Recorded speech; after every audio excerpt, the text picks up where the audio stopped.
La famille de mon mari me considère comme inférieur à elle. Alors, j'ai lâché une vérité comme une bombe lors d'un dîner. Je m'appelle Alexandra, j'ai 32 ans, et je suis mariée à mon mari, Samuel, depuis 3 ans. Notre relation a toujours été solide, mais dès le début, j'ai su que sa famille me voyait comme une étrangère. Ils viennent de l'ancienne richesse, le genre de personnes qui se soucient des diplômes de la Ivy League, des clubs de campagne et du prestige des entreprises. Moi, en revanche, j'ai créé ma propre entreprise de toutes pièces. Financièrement, je me suis bien débrouillé, mais pour eux, j'étais toujours une femme qui n'avait pas sa place. La première fois que j'ai rencontré les parents de Samuel, j'ai pu constater qu'ils s'attendaient à quelqu'un de différent. Sa mère, Rachel, m'a serré la main comme si elle me testait, et son père, Ethan, m'a adressé un sourire poli mais distant. Ils m'ont posé des questions sur mes antécédents, et dès qu'ils ont réalisé que je ne venais pas d'un milieu aisé, leur enthousiasme s'est estompé. Samuel m'a dit plus tard qu'ils avaient toujours espéré qu'ils finissent avec quelqu'un de leur cercle social ou quelqu'un avec une éducation de la Ivy League, un poste prestigieux dans la finance ou le droit, et des relations familiales qui comptaient. Au fil des ans, je me suis habitué à leurs commentaires passivement agressifs, de petites remarques ça et là sur mes humbles origines ou sur la chance que j'avais d'avoir épousé quelqu'un de leur famille. Au début, Samuel m'a défendu, les rabrouant chaque fois qu'il dépassait les bornes, mais sa famille minimisait toujours cela en disant que ce n'était que des blagues. Sa sœur aînée, Nathalie, était la pire. Banquière d'investissement à l'ego surdimensionné, elle ne ratait jamais une occasion de saper ce que je faisais pour gagner ma vie. Je dirige ma propre entreprise, quelque chose que j'ai construit avec des années de travail acharné. Elle est prospère, mais comme il ne s'agit pas d'un emploi en entreprise de haut niveau, il ne le considère pas comme un vrai travail. À chaque réunion de famille, la même routine se répétait. Nathalie ou Rachel faisait une remarque désinvolte sur l'imprévisibilité des petites entreprises ou plaisantait sur le fait que je devais être soulagé d'avoir épousé quelqu'un de riche. Samuel me lançait un regard plein d'excuses, et je me mordais la langue, sachant que toute opposition ne ferait que provoquer des drames. Puis vint le dîner qui a tout changé.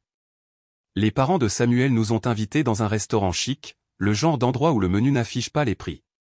En route, Samuel m'a mis en garde, sa mère était de mauvaise humeur, et il m'a suggéré d'ignorer toute remarque grossière. Je savais ce que cela voulait dire, une autre soirée où il me regarderait de haut tout en prétendant que tout cela était fait pour rire. Dès notre arrivée, j'ai pu constater que la soirée allait être longue. Ils avaient organisé les places de manière à ce que Samuel et moi ne soyons pas l'un à côté de l'autre. Au lieu de cela, j'étais placé à côté d'un de ses jeunes cousins, qui a immédiatement commencé à me poser des questions condescendantes sur mon travail. Puis Rachel a fait sa blague habituelle, quelque chose sur le fait que je devais être soulagé d'avoir une stabilité financière maintenant que je faisais partie de leur famille. Nathalie a ri, secouant la tête comme si c'était aussi amusant. Elle s'est penchée en arrière sur sa chaise et, de sa voix suffisante, a dit que diriger une entreprise n'était pas la même chose qu'avoir une vraie carrière. Elle a fait un numéro pour expliquer comment des gens comme elle devaient rendre des comptes aux dirigeants et aux actionnaires, laissant entendre que mon succès n'était que de la chance. J'ai jeté un coup d'œil à Samuel, il avait l'air mal à l'aise, mais il n'a rien dit pas tout de suite. Il faisait toujours attention à ne pas aggraver les choses avec sa famille. C'est à ce moment-là que j'ai décidé d'arrêter de me mordre la langue. Je me suis penché en avant, fixant Rachel du regard. Je n'allais rien dire, ai-je commencé, mais puisque vous avez soulevé la question, parlons d'argent. La salle est tombée silencieuse. On pouvait entendre le bruit des verres posés sur la table. L'expression de Rachel a légèrement changé à un éclair d'incertitude. Samuel m'a serré le bras, non pas de manière agressive, mais comme s'il essayait de jauger où je voulais en venir. Ethan s'est redressé sur son siège, son sourire poli habituel était maintenant figé. J'ai pris mon temps, laissant la tension retomber avant de continuer. Vous parlez de stabilité financière comme si j'avais besoin que Samuel me soutienne, mais soyons honnêtes, qui pensez-vous avoir le plus d'argent sur son compte en ce moment ? Parce que je sais exactement où je me situe.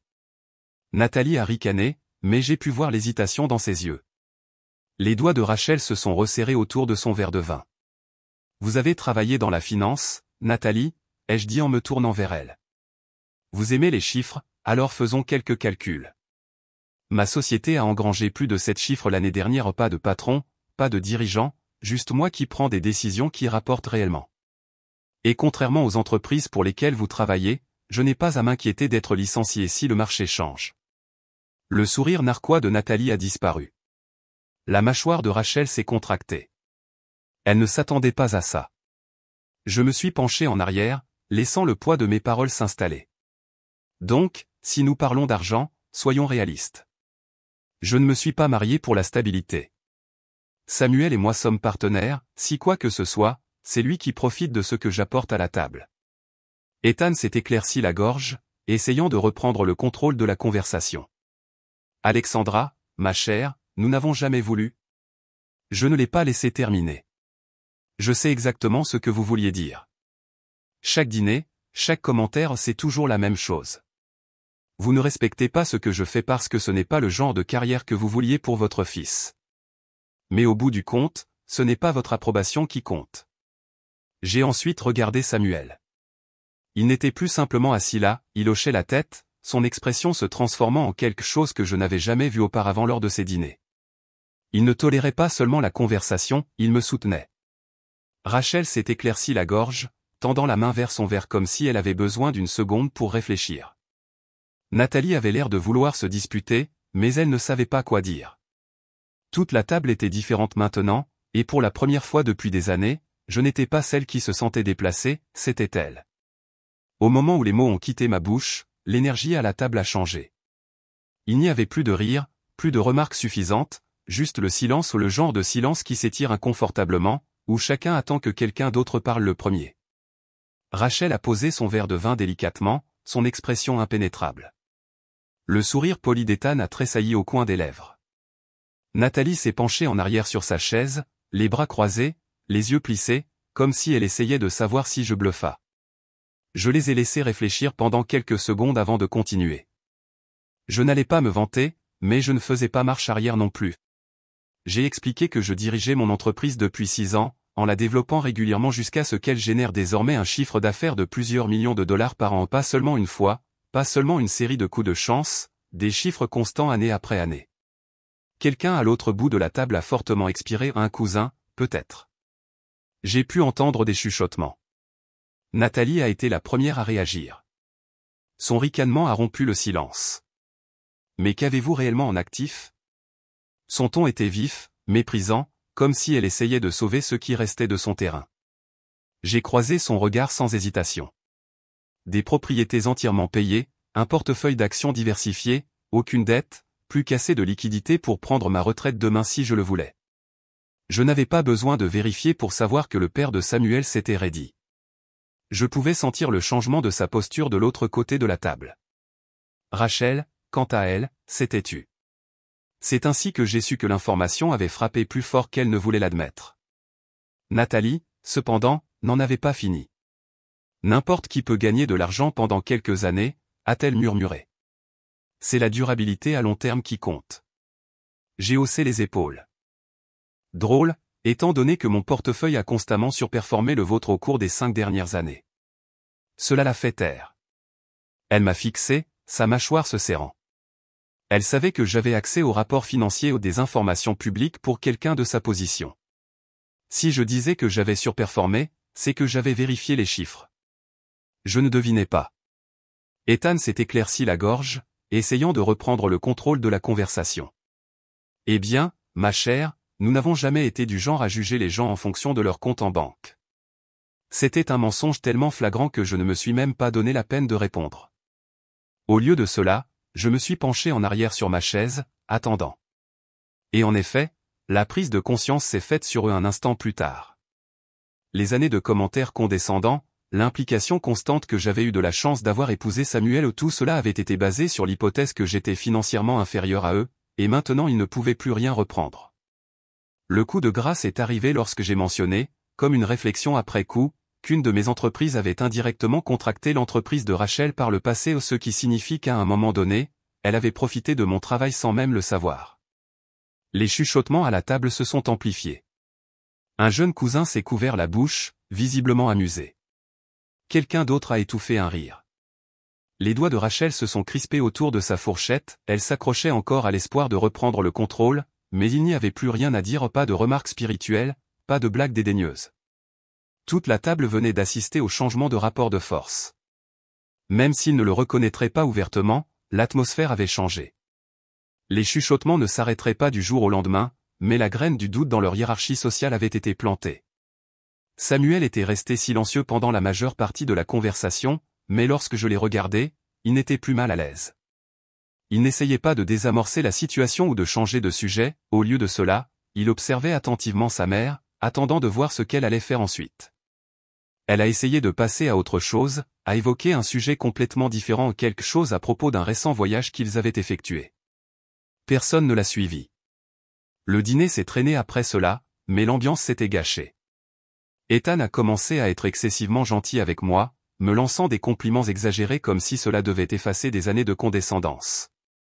Nathalie est restée silencieuse, son ego se remettant clairement de sa blessure. Lorsque Samuel m'a fait un signe de tête subtil, j'ai su qu'il était temps de partir. Nous nous sommes levés, et lorsque j'ai serré la main de Rachel, j'ai croisé son regard une dernière fois. La prochaine fois, apprenez peut-être à connaître quelqu'un avant de supposer que vous êtes supérieur à lui. Sa prise s'est légèrement resserrée avant de lâcher prise. Pas de réponse, juste un hochement de tête crispé. Nous sommes sortis, les laissant s'asseoir dans leur propre malaise. Les retombées ont commencé avant même que nous soyons rentrés à la maison. Le téléphone de Samuel a vibré pendant le trajet de retour, des messages affluaient, le groupe de discussion familiale explosait. Certains cousins ont trouvé le tout hilarant, envoyant des émojis pleurant de rire, d'autres, principalement l'ancienne génération, n'étaient pas aussi amusés. Le message de Rachel est arrivé en premier au passivement agressif, bien sûr quelque chose à propos d'insécurité et de démonstration de force. Je n'ai pas hésité avant de répondre, en corrigeant simplement le compte rendu, j'en ai assez d'être manqué de respect. Nathalie, curieusement, est restée silencieuse au pas de remarques narquoises, pas de tentative de reconquête du terrain perdu. Elle était passée de la plus bruyante de la pièce à une absence totale de la conversation. Elle avait été humiliée devant toute la famille, et pour la première fois, elle n'avait plus rien sur quoi se rabattre. Puis, de nulle part, un message privé est arrivé de l'oncle de Samuel. Il avait toujours été du genre silencieux lors des réunions de famille, jamais ouvertement impoli, mais jamais non plus ne faisant d'efforts pour être amical. Son message était court et précis, honnêtement, j'attends depuis des années que quelqu'un mette Rachel à sa place. Bien joué. Samuel a à peine eu le temps de traiter cela avant que son père n'appelle. Il n'a pas perdu de temps pour aller droit au but. Il a commencé par le rituel habituel, faisant comme si aucune des conversations précédentes n'avait jamais eu lieu, faisant semblant que j'avais complètement mal interprété la situation. Il a affirmé que toute cette affaire avait été gonflée démesurément, que j'avais pris les choses trop personnellement. J'ai exprimé ma position clairement, je ne m'occupe plus de ça. Samuel a hésité, mais finalement, il a accepté. Il a dit à sa mère que si elle voulait une relation avec lui, elle devait respecter sa femme, plus de remarques narquoises, plus de regards condescendants sur moi. Sa réponse était exactement celle à laquelle je m'attendais, un ultimatum, contrôlez votre femme, ou n'espérez pas que cette famille lui fasse bon accueil. Samuel n'a même pas hésité cette fois-ci. Alors je suppose que nous ne viendrons plus. La famille s'est divisée en factions après cela. Certains ont pris le parti de Rachel, d'autres, surtout les plus jeunes, nous ont ouvertement soutenus. Un des jeunes cousins de Samuel a même contacté en privé, je vous ai mal jugé, c'est tout ce qu'ils ont dit. Quelques jours plus tard, une invitation est arrivée ou une autre réunion de famille, clairement une tentative pour arranger les choses, pour me remettre à ma place. J'ai pris ma décision avant même que Samuel ne me le demande, à moins qu'il ne change vraiment, je ne vois pas l'intérêt. Et pour la première fois, il n'a pas discuté.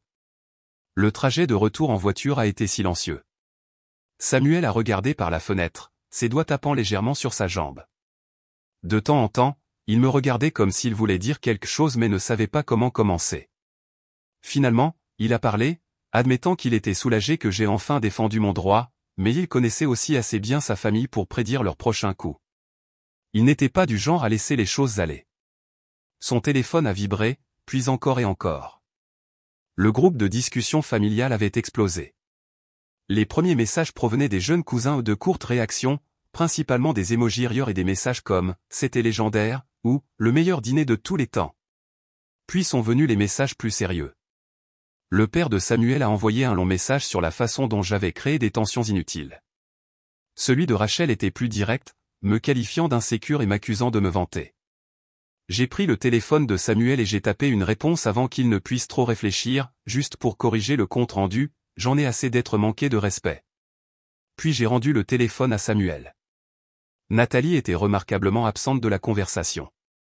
La même personne qui avait passé des années à faire des remarques narquoises à mon sujet n'avait plus rien à dire maintenant, pas de réplique faible, pas de tentative de reprendre le contrôle du récit. Elle avait été humiliée devant toute la famille, et pour la première fois, elle n'avait plus rien sur quoi se rabattre. Puis, de nulle part, un message privé est arrivé de l'oncle de Samuel. Il avait toujours été du genre silencieux lors des réunions de famille, jamais ouvertement impoli, mais jamais non plus ne faisant d'efforts pour être amical. Son message était court et précis: honnêtement, j'attends depuis des années que quelqu'un mette Rachel à sa place.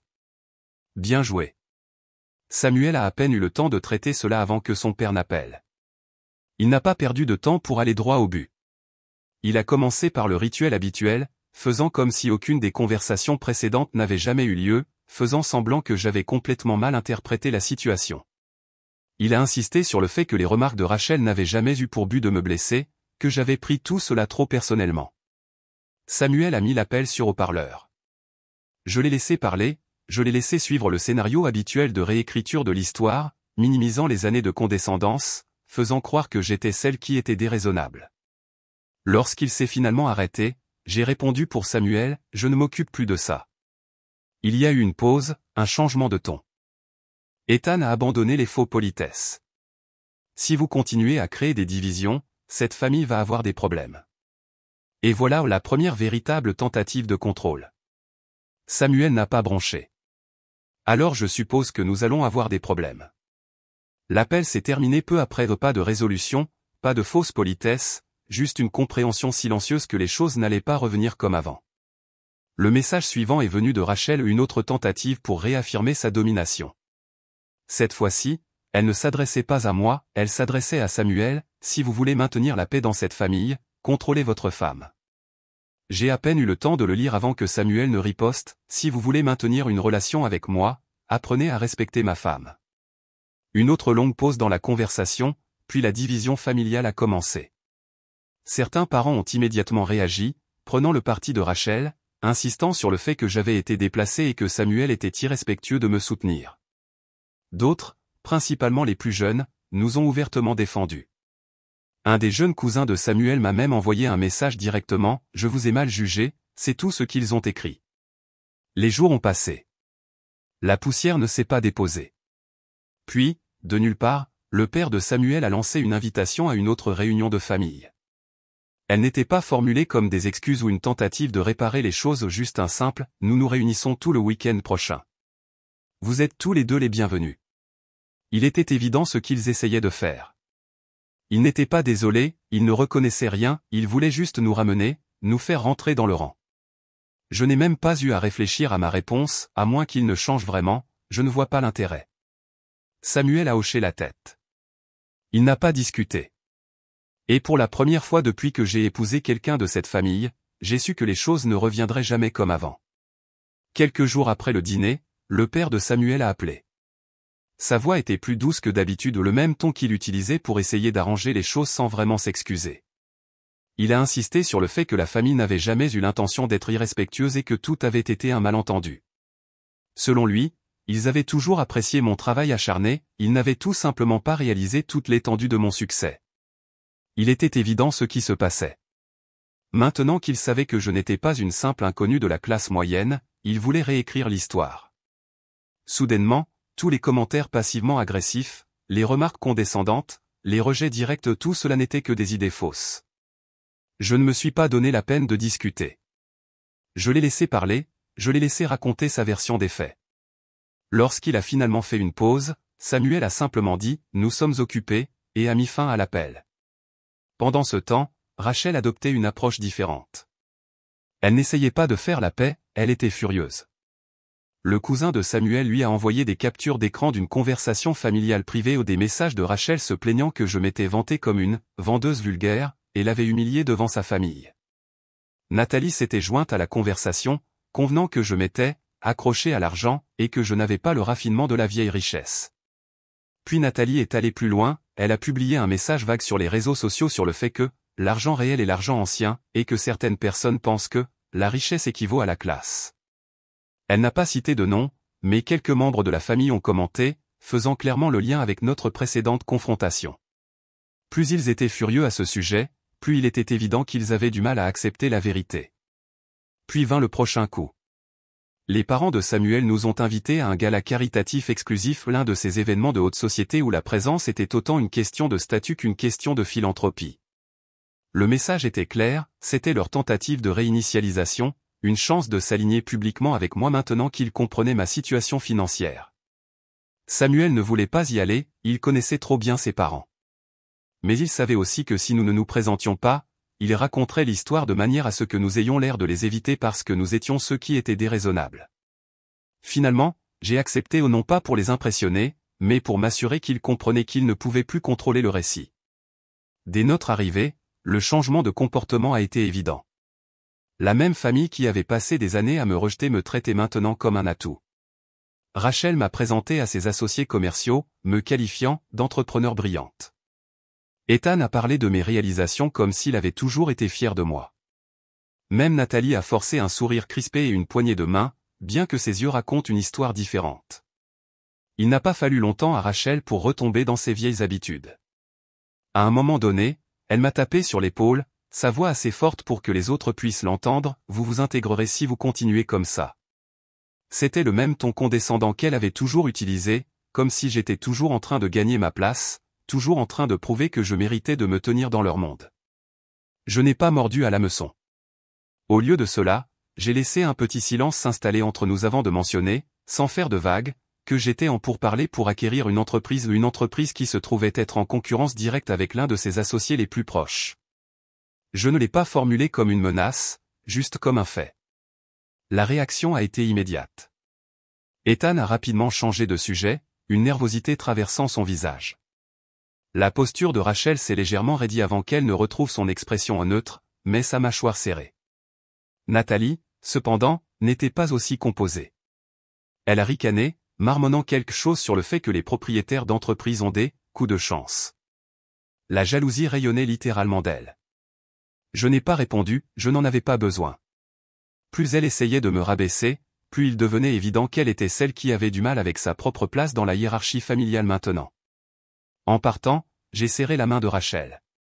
Il est intéressant de voir comment les choses changent lorsque les bonnes personnes commencent à prêter attention. Son sourire forcé a à peine tenu. Elle savait exactement ce que je voulais dire. Une semaine après le gala, les parents de Samuel ont repris contact. Cette fois-ci, le message était différent. Au lieu de leurs commentaires passivement agressifs habituels ou de leur supériorité voilée, ils ont parlé d'avancer en famille. Rachel a même utilisé l'expression « repartir à zéro ». C'était un changement de ton évident trop soudain, trop délibéré. Samuel ne lui faisait pas confiance, et moi non plus. Il n'y avait aucun moyen qu'ils aient changé du jour au lendemain. Ils avaient passé des années à me traiter comme si je n'avais pas ma place, puis des semaines à se débattre après avoir réalisé qu'ils m'avaient sous-estimé. Maintenant, soudainement, ils voulaient m'embrasser comme un membre de la famille. Ce n'était pas des excuses, c'était une stratégie. Puis vint le prochain coup. Nathalie m'a invité à un événement de golf avec ses amis, pas d'explication, pas de fausse politesse, juste une invitation directe. Il n'a pas fallu grand-chose pour comprendre ce qui se passait. Nathalie n'avait jamais montré le moindre intérêt à passer du temps avec moi auparavant, mais maintenant que sa famille me considérait comme quelqu'un ayant une influence financière, elle me voulait dans son cercle. Peut-être pensait-elle que je pouvais lui présenter des contacts utiles, peut-être essayait-elle de sécuriser sa propre position après l'humiliation au dîner. Quoi qu'il en soit, j'ai refusé. Le même soir, Rachel a appelé Samuel. Elle n'a pas parlé de l'événement de golf, elle ne l'a même pas mentionné. Au lieu de cela, elle lui a dit que le soutien familial va dans les deux sens, et que si je voulais vraiment faire partie de la famille, je devrais envisager de m'intégrer dans leur monde. C'était soigneusement formulé, mais le sens était clair, il ne s'agissait pas de famille, il s'agissait de contrôle. Dans son esprit, être accepté par eux signifiait que je jouais selon leurs règles. Quelques jours plus tard, la véritable raison de leur soudain changement d'attitude est devenue claire. Une connaissance commune a mentionné, sans faire de vagues, que la société de Rachel avait subi un coup dû aux baisses des marchés et aux mauvais choix d'investissement. Bien qu'ils aient encore de la richesse, la liquidité était devenue un problème, et ils se démenaient pour maintenir leur style de vie habituel sans vendre des actifs importants. Je n'ai même pas eu à demander depuis combien de temps cela durait, le timing était logique. Ils ont découvert mon succès financier, et soudainement, ils étaient désireux de réparer les clôtures. Le père de Samuel n'a pas été subtil non plus. Il n'avait jamais montré le moindre intérêt réel pour mon travail auparavant, mais maintenant, il posait soudainement des questions précises sur mon entreprise, d'abord des questions informelles, me demandant des renseignements sur mes projets d'expansion, sur la façon dont je gérais les investissements, si j'avais envisagé des partenariats. C'était tellement douloureusement évident que même Samuel s'en est rendu compte immédiatement. Puis le cousin de Samuel, celui qui lui envoyait des captures d'écran de la conversation familiale, a envoyé un nouveau message. Apparemment, Rachel avait commencé à limiter les discussions à un groupe plus restreint après avoir soupçonné une fuite, mais le cousin avait toujours accès à suffisamment d'informations pour savoir que les choses dégringolaient. Cette fois-ci, c'était encore plus révélateur. Selon eux, Rachel et Ethan avaient déjà commencé à discuter de solutions financières alternatives à huis clos. Ils n'avaient pas ouvertement admis qu'ils avaient des difficultés, mais il était clair qu'ils se préparaient à la possibilité d'avoir besoin d'une aide extérieure, et d'après leur comportement récent, il était évident qu'ils avaient en tête. Samuel n'a pas dit grand-chose lorsqu'il a lu le message, il n'avait pas besoin de le faire. Pendant des années, il s'était dit que le comportement de ses parents n'était que le résultat de leur éducation, qu'ils ne voulaient pas faire de mal. Mais maintenant, il voyait la vérité, il ne s'agissait pas d'acceptation, il s'agissait de levier. Il ne me respectait pas, et ne le ferait jamais. Mais il respectait mon argent. Puis vint le coup final. Rachel et Ethan nous ont invités à dîner. Rien de sophistiqué cette fois, juste un repas privé chez eux, présenté comme une discussion sur l'unité familiale. Nous y sommes allés, non pas parce que nous les croyions, mais parce que nous voulions voir jusqu'où ils iraient.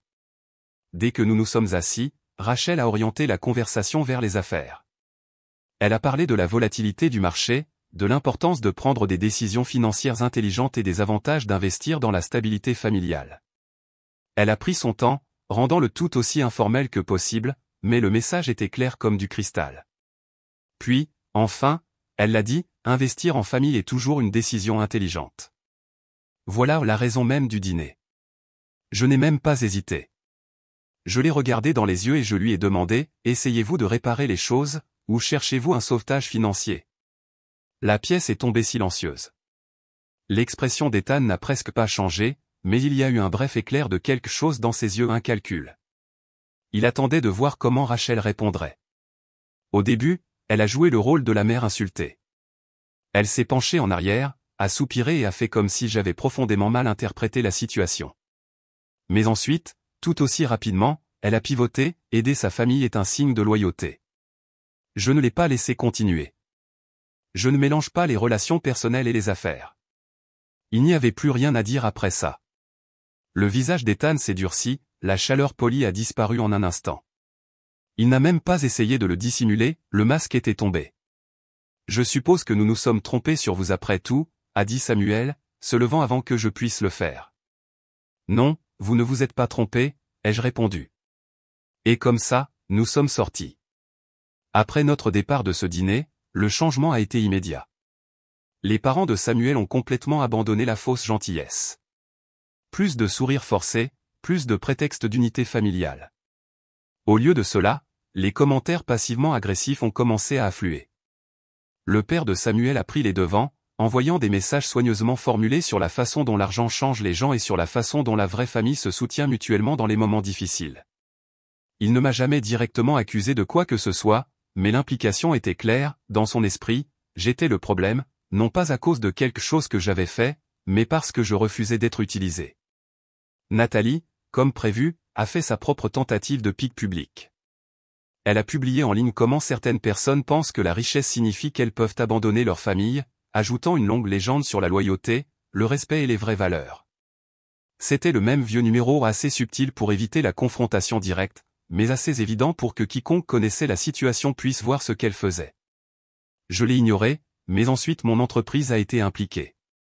Un contact commercial commun m'a contacté, apparemment, Rachel me dénigrait dans les milieux professionnels, me qualifiant de peu fiable et de financièrement imprudent.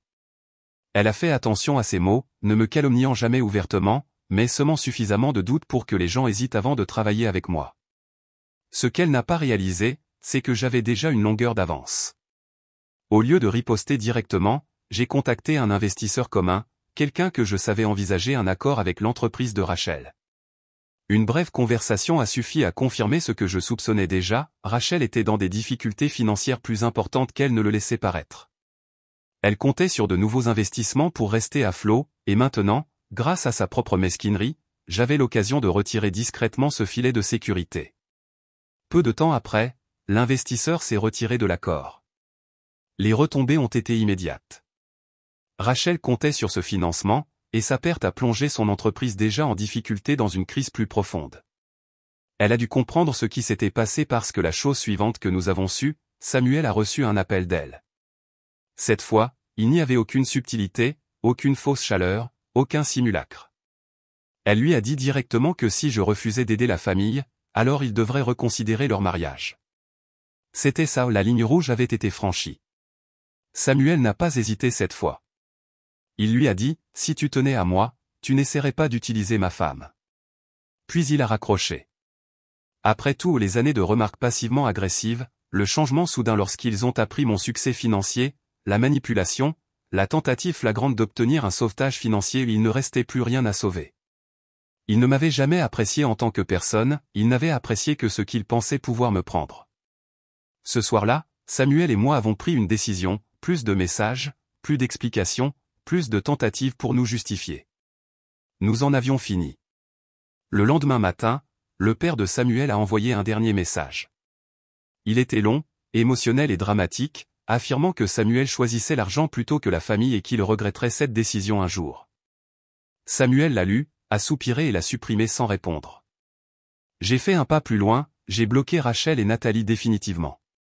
Pas de seconde chance, pas d'occasion pour elles de revenir en rampant lorsqu'elles réaliseraient qu'elles avaient trop joué le jeu. Mais Samuel ne les avait pas encore bloquées, et plus tard, son téléphone a vibré avec un numéro inconnu. Un seul message, si tu grandis un jour, tu sais où nous trouver. C'était Rachel. Dans les jours qui ont suivi, la famille élargie s'est divisée. Certains parents ont pris contact discrètement, admettant qu'ils comprenaient pourquoi nous avions rompu les liens. D'autres, principalement ceux qui s'accrochaient encore à l'influence de Rachel, m'ont blâmé d'avoir déchiré la famille. Le cousin de Samuel, celui qui nous avait fourni des informations, a envoyé une dernière mise à jour. Rachel était furieuse, non seulement parce que nous étions partis, mais parce qu'elle avait perdu le contrôle. Elle se lamentait auprès de quiconque voulait l'écouter, me blâmant de ruiner leur réputation et de retourner Samuel contre sa propre famille. Je m'en fichais. Quelques nuits plus tard, alors que nous étions assis sur notre balcon à regarder les lumières de la ville, j'ai regardé Samuel et j'ai dit, ils ne m'ont jamais respecté, ils n'ont respecté que ce qu'ils pensaient pouvoir me prendre.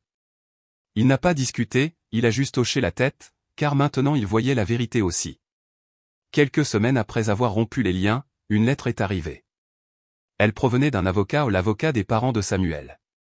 Le langage était formel, mais le message était clair, ils envisageaient des poursuites judiciaires contre moi pour diffamation et ingérence financière. Selon eux, j'avais intentionnellement saboté les transactions commerciales de Rachel et causé du tort à la réputation de leur famille. J'ai lu la lettre 2 fois, puis je l'ai posée et j'ai ri. C'était tellement ridicule, tellement désespéré, que je ne l'ai presque pas pris au sérieux. Mais lorsque j'ai regardé Samuel, il ne riait pas. Il n'avait pas peur, mais il était fatigué. Il connaissait trop bien ses parents, il ne se souciait pas de gagner, il voulait juste nous intimider pour nous soumettre.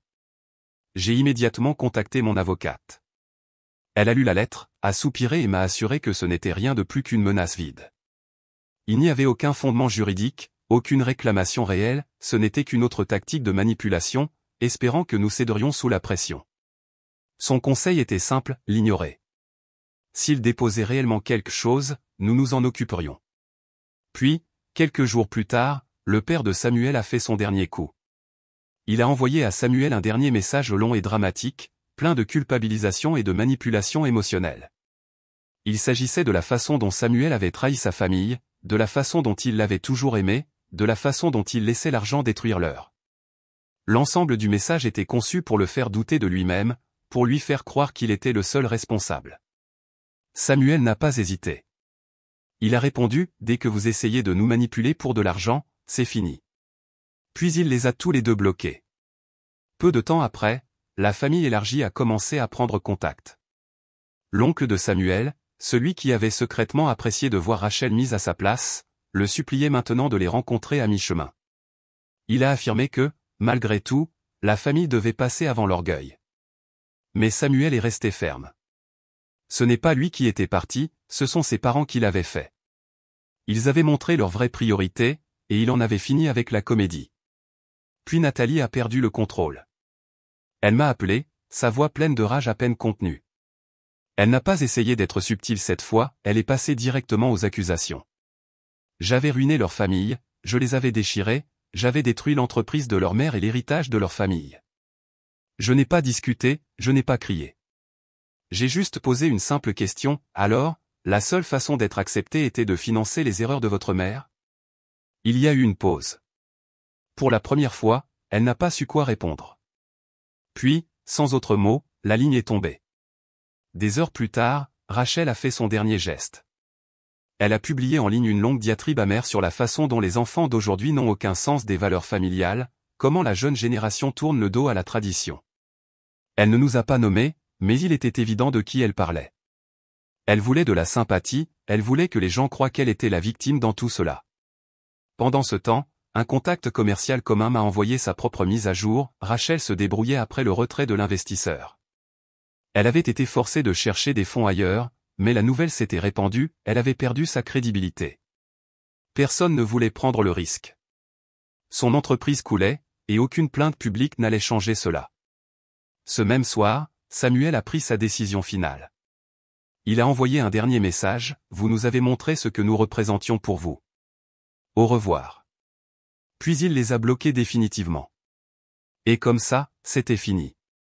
Pour la première fois depuis des années, il n'y avait plus de bruit, plus de manipulation, plus le sentiment que nous devions nous prouver à des gens qui ne nous avaient jamais vraiment appréciés. Nous étions enfin libres. 1 an plus tard, la vie était complètement différente, paisible, libérée du poids constant de la famille de Samuel. Sans eux qui rôdaient dans les coulisses, attendant une autre occasion de manipuler, Samuel et moi avons prospéré. Samuel s'est jeté dans sa carrière, et sans les rabaissements et les doutes constants de ses parents, il a excellé.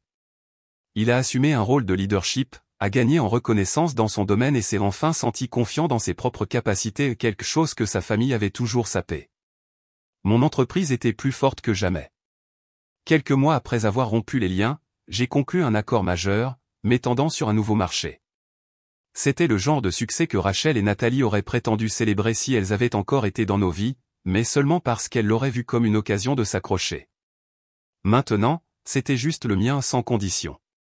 Puis, de nulle part, des nouvelles de sa famille ont refait surface. Un parent éloigné, l'un des rares à être resté neutre tout au long de l'histoire, a mentionné par hasard que l'entreprise de Rachel était au bord de l'effondrement. La perte d'investisseurs avait été le premier coup dur, mais apparemment les choses ne s'étaient aggravées que depuis. Les mauvaises décisions, les tentatives désespérées d'obtenir des fonds et une réputation endommagée l'avaient tous rattrapé. Nathalie ne se portait pas beaucoup mieux.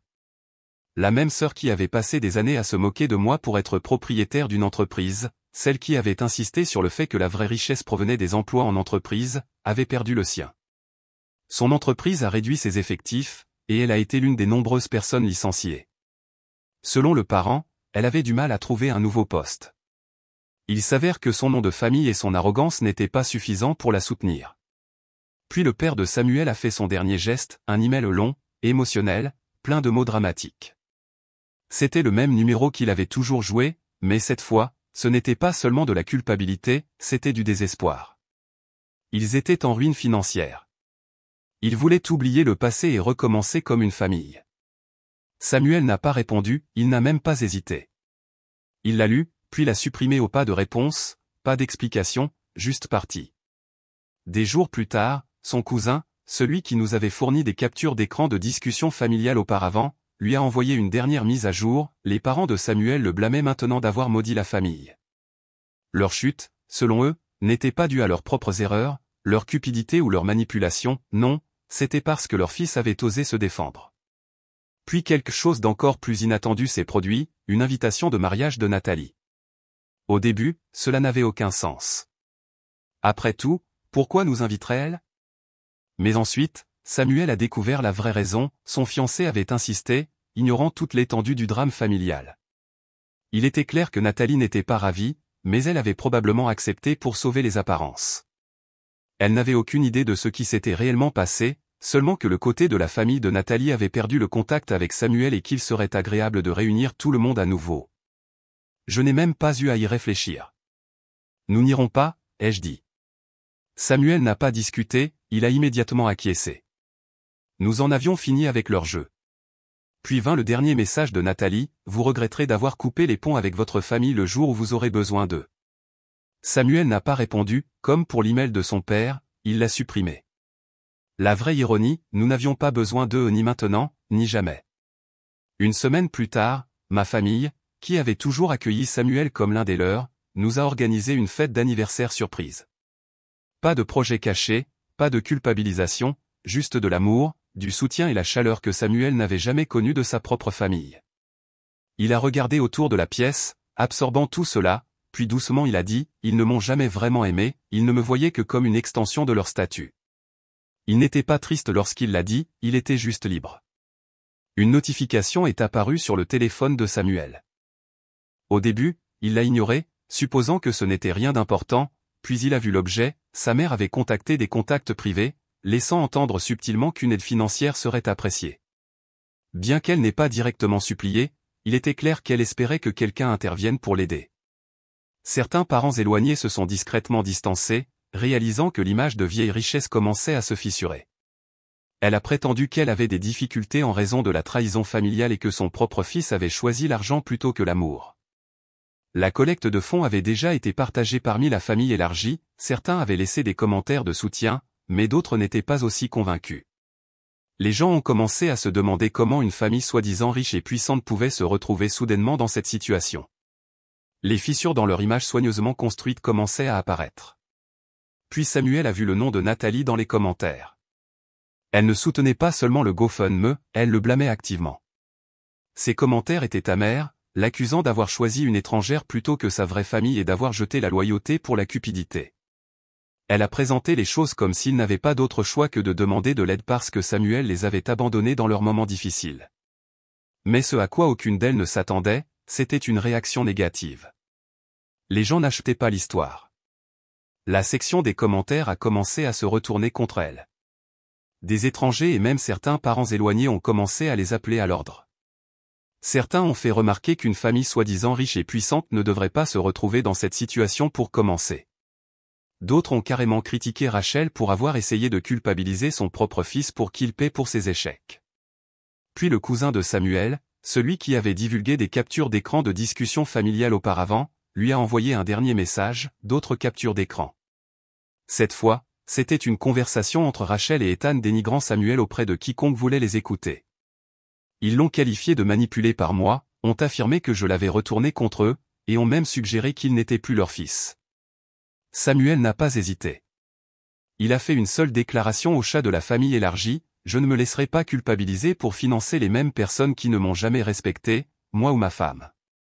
Ce chapitre est clos. Les retombées ont été immédiates. Nathalie a envoyé un dernier message furieux, le qualifiant d'égoïste et déclarant qu'il n'était plus le bienvenu dans la famille. Samuel n'a pas répondu, il n'a pas discuté, il n'a rien justifié, il a juste supprimé le message. Je l'ai regardé et j'ai dit, vous n'étiez jamais vraiment le bienvenu pour commencer, il voulait juste vous contrôler. Quelques semaines se sont écoulées, et le GoFundMe a discrètement disparu. Il n'a pratiquement pas recueilli d'argent avant d'être retiré. La nouvelle s'est répandue rapidement, Rachel et Ethan avaient passé des années à se croire supérieurs à tous les autres, pour finir par mendier de l'argent. Leur réputation était en ruine, le cercle social dont ils dépendaient autrefois pour leur influence ne voulait plus rien avoir à faire avec eux. Puis vint le clou final dans le cercueil, l'entreprise de Rachel a officiellement fermé ses portes. La mauvaise gestion, les mauvais investissements et une arrogance pure l'avaient finalement rattrapé. La femme qui s'était autrefois moquée de moi, qui avait rabaissé les propriétaires de petites entreprises, avait tout perdu. Nathalie ne s'en sortait pas beaucoup mieux. Une connaissance commune a mentionné par hasard qu'elle était passée de canapé en canapé depuis qu'elle avait perdu son emploi. Apparemment, elle avait brûlé tellement de ponts dans son secteur que personne ne voulait l'embaucher. Elle avait passé toute sa vie à regarder les autres de haut, supposant que son nom de famille la porterait. Maintenant, ce nom ne signifiait plus rien. Puis, un soir, le téléphone de Samuel a vibré à un numéro inconnu, un seul message, si tu grandis un jour, tu sais où nous trouver. C'était Rachel. Samuel l'a regardé pendant quelques secondes, puis l'a supprimé sans répondre. C'était ça où le dernier fil avait été coupé. Nous avons passé cette soirée sur notre balcon, une bouteille de vin entre nous. Les lumières de la ville s'étendaient devant nous, et pour la première fois depuis longtemps, il n'y avait rien au-dessus de nous, pas de manipulation, pas de culpabilité, pas de drame, juste la paix. Nous avons levé nos verres à un avenir où nous serions entourés uniquement de personnes qui nous aimaient et nous respectaient vraiment, et non pas de celles qui n'appréciaient que ce qu'elles pouvaient prendre.